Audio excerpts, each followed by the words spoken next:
dhammaantiin soo dhawaada habeen wanaagsan maasha allah maanta isku niyeysido iska normal bay ahaayeen laakiin afartii saacadood u dambeeyay niyeysi aad u baxay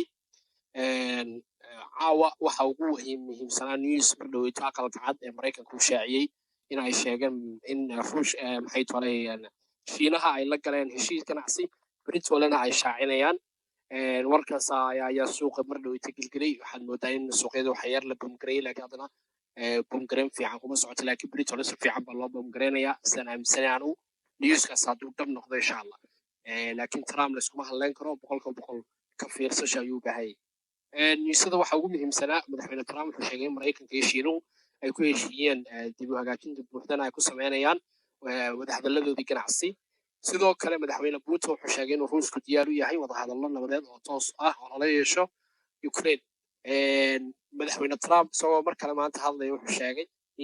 inuu shiinaha ay yeesheen kulan aad u wanaagsan maanta oo ku saabsan wada shaqaynta labada dal sidoo kale wararka waxa ugu muhiimsanaa waan maanta arkayay update uu soo qoray madaxweyne trump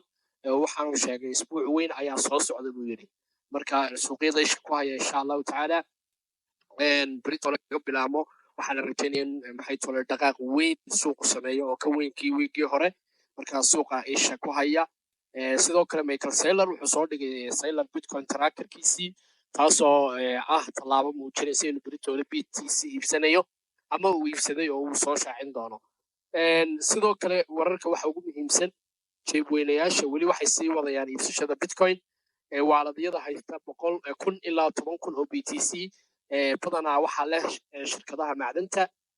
kuwa bandhigka hay-adaha maaliyadeed iyo shirkadaha maxay tolayaan maalgelinta lagu sameeyo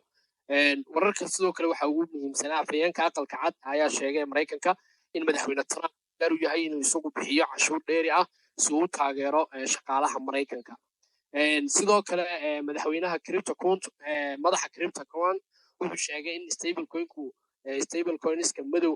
ayaa suuragal ah inay si buuxa suuqyadan ula wareegaan maalmaha soo socda sidoo kale